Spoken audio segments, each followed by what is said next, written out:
Welcome back to another episode of Play Action Fantasy Football. We got playoffs starting this week, and what better way to do it than make sure we get our start sits ready to go here for you guys and make sure that we set our lineups for the best possibility to advance. Or if you got a bye week, congratulations to you. Hopefully we can get you a win next week when you come back and listen, and then on the championship we go. So this is going to be week 15 start sit for wide receivers. We're going to go ahead and jump into it here with our Thursday night game between the Chargers and the Raiders. And when it comes to the Chargers wide receivers here, we are going to go ahead and unfortunately sit all of them here. Raiders are actually 11th when it comes to points given up to wide receivers here this season, and Keenan Allen is out. On top of Keenan Allen being out, they lose Justin Herbert. That's a big blow to the offense of the Chargers, so we're going to go ahead and sit all the receivers here, unfortunately. Keenan Allen was a cautionary start for me originally, but now that he is rolled out, obviously he's not playing, so I'm not too confident about any of these other receivers here on the Chargers taking over immediately. And then on the Raiders side of the ball, you get Devontae Adams. He'll be a start. He's going to be the main focal point in this offense when it comes to Aiden O'Connell hitting him with the majority of the targets. Jacoby Myers could be a cautionary start, more of a flex play for me this week. And then Hunter Renfrow will be a sit in this matchup. And that's going to bring us to our 1 o'clock game on Saturday. Yes, Saturday. We have Saturday games this week. Justin Jefferson is expected to play, but with that chest injury here against the Bengals, who are middle of the pack against points given up to wide receivers, as talented as Justin Jefferson is, how many times have we heard before, yeah, player's going to play, he's going to go, and then he is on a snap count that we weren't expecting, or something happens where he can't really come back in the game, or it's just too hard. With that chest injury and the lungs and everything and all that weight from the shoulder pads, and I'm not confident in the fact that he's going to blow it up. So he's a cautionary start. So obviously you're going to start Justin Jefferson if he plays, but temper your expectation with this one. I mean, he might not go off for 30 points, but he definitely could as well. So he's going to be more of a middle-of-the-pack receiver for me this week. I expect him to be more of a 12 to 17-point guy this week. When it comes to the rest of the receivers, Jordan Addison, KJ Osborne, and Brandon Powell, we're going to go ahead and set all of them. And another guy who said he's going to play, but his isn't as dire as Justin Jefferson's injury was. That's Jamar Chase. He's going to be a start for me for the Bengals. T. Higgins is going to be a cautionary start here. These two should be the focal point for the Bengals. Jake Browning was throwing the ball consistently the last 2 weeks now. Should continue to do that here in Week 15. And then Tyler Boyd and Trenton Irwin are going to be sits. Now it's going to bring us on to our 4 o'clock game where the Steelers head to Indianapolis. And you got Deontay Johnson. He's going to be a cautionary start for me in this one. Trubisky was definitely finding Johnson a little bit more than the other two, and that's why George Pickens and Allen Robinson are going to be sits here in this matchup.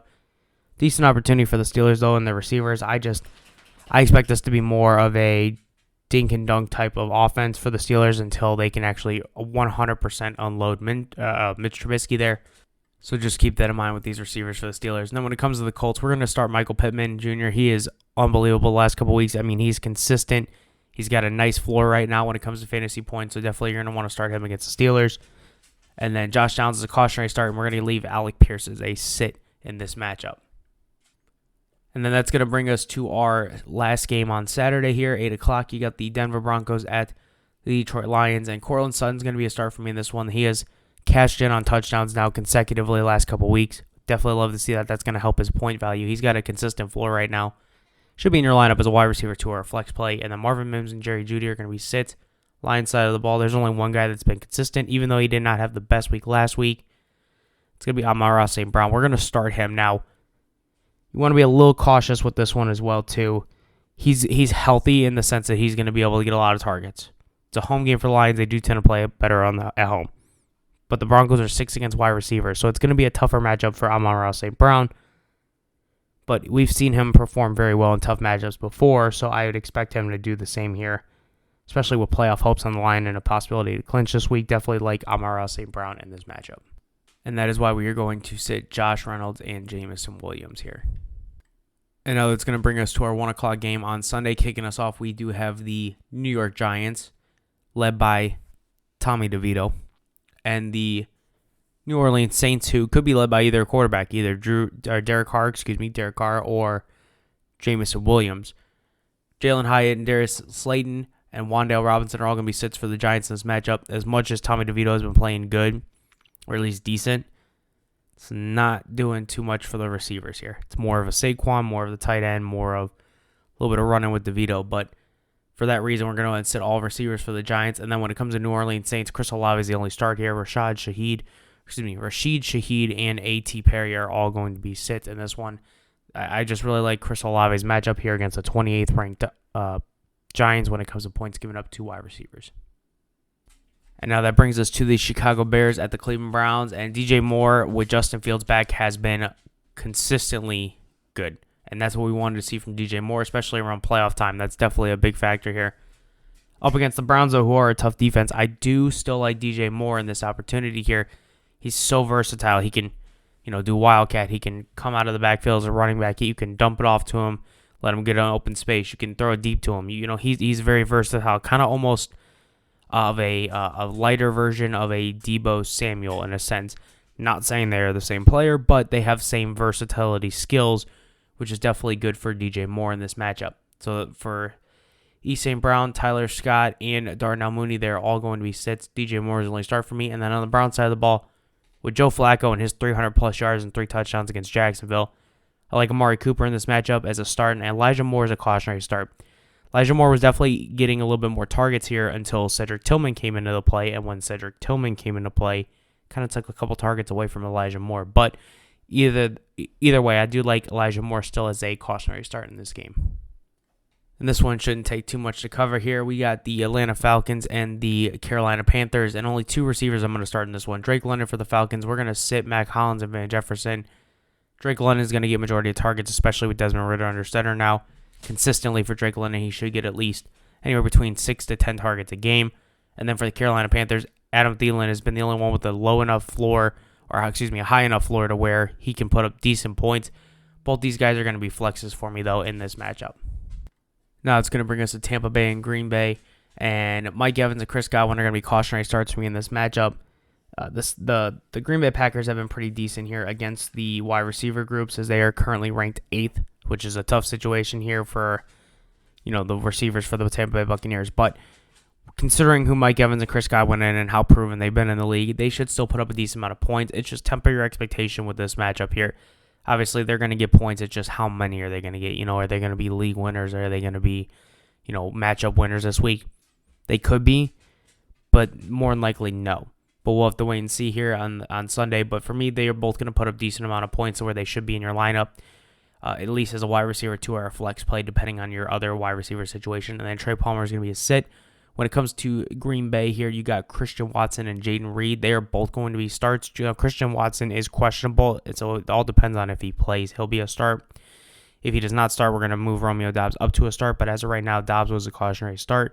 But for Jaden Reed, another touchdown last week, this time in the rushing department of it. So definitely look for Jaden Reed to continue with another touchdown later on in Sunday's games.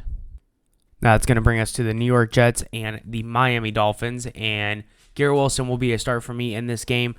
Zach Wilson is back, so now he's going to get more consistent. Again, with the floor for Garrett Wilson with Zach Wilson versus not Zach Wilson, it's a lot better with Zach Wilson at quarterback. So Garrett Wilson is going to be a start in this matchup against the Dolphins, who are currently ranked about 18 to 20 when it comes to points given up to wide receivers.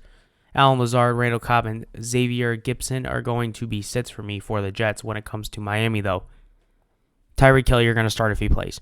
No doubt about it. The Jets are tough against the wide receivers, though. So keep this in mind, though. Tyreek Hill, with his speed, is going to get open if that ankle is good. Waiting to see exactly how bad he's going to be. He is day-to-day. Apparently, it's not too bad where he's going to miss some time, or at least if he does, it'll be 1 week. But if Tyreek Hill plays, he will be a start for me in this one. Jalen Waddle's a cautionary start. Now, if Hill does not play, Waddle automatically becomes a start for me. Now, Waddle did get a little banged up as well, but he should be good to go for Sunday. And then Cedric Wilson Jr. is going to be a sit for me in this matchup.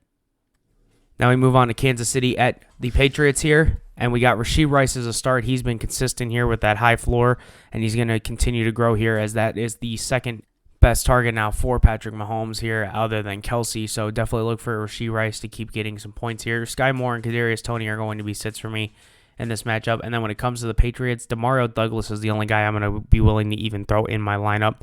He would be more of a flex play like he has been consistently. He's more of a get you 10 points, call it a day type thing for you. So it just depends on your situation when it comes to receivers and injuries and running backs. If you could put him in at flex if you desperately need somebody, Not a bad opportunity for him. And then Juju Smith-Schuster and Devontae Parker are going to be sits for me in this game.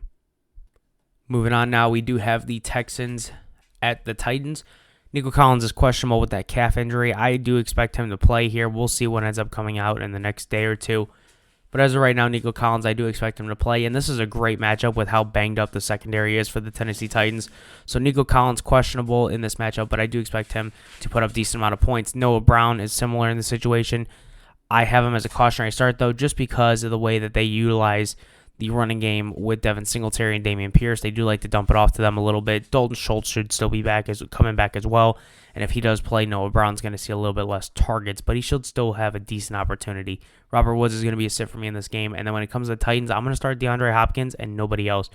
Burks, Phillips, I'm going to go ahead and sit them. And Westbrook Akine, I'm going to go ahead and sit him as well in this game. Now that brings us to the San Francisco 49ers and the Arizona Cardinals, kicking us off on our 4 o'clock slate here on Sunday. We're going to start Brandon Ayuk and Deebo Samuel. Both these guys are going to put you up a good amount of points to where they should be in your lineup, and they're going to do it consistently against Arizona, who is currently 19th against the points given up to wide receivers. Definitely like the matchup, especially the way that they have been playing. Juwan Jennings is going to be a sit for me, obviously, in this game. That's a long shot if you do play him. But when it comes to the Arizona Cardinals, Marquise Brown and Michael Wilson should have opportunities. It's just a matter of can they hold off or get open quick enough for Kyler Murray to hit them.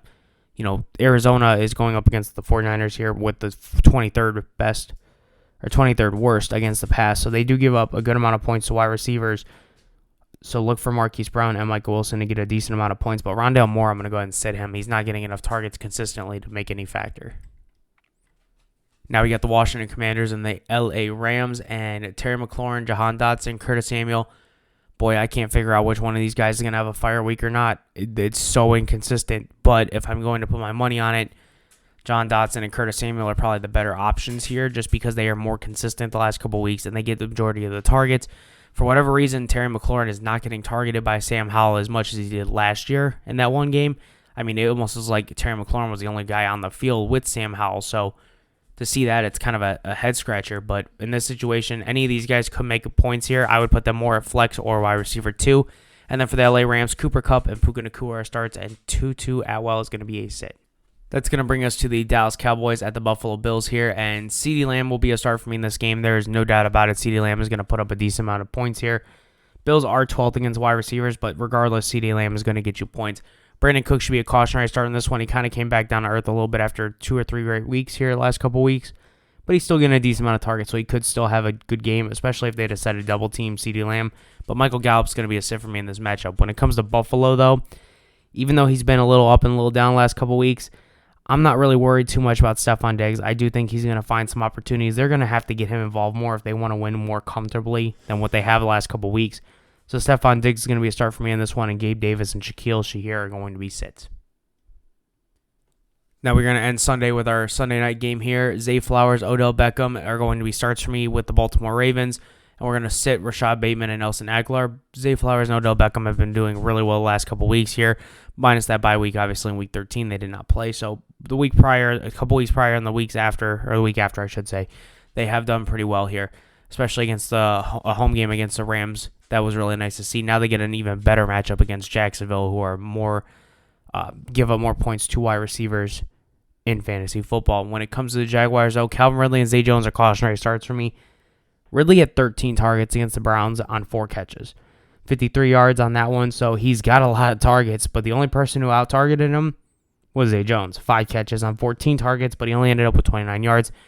Browns are second against wide receiver points given up, so that does say a lot. Now, Baltimore is 10th, so they might have a little bit of a better opportunity, at least get you some more points, but both these guys are cautionary starts, and then Parker Washington is going to be a sit for me in this matchup. And then we're going to end it here with our Monday night game. We got the Eagles at Seattle here. A.J. Brown, Devontae Parker are going to be starts for me in this one. They both are going to put up a decent amount of points, at least to get enough for them to be in your lineup. I do like the opportunity for them. When it comes to Julio Jones, I'm going to go ahead and sit him.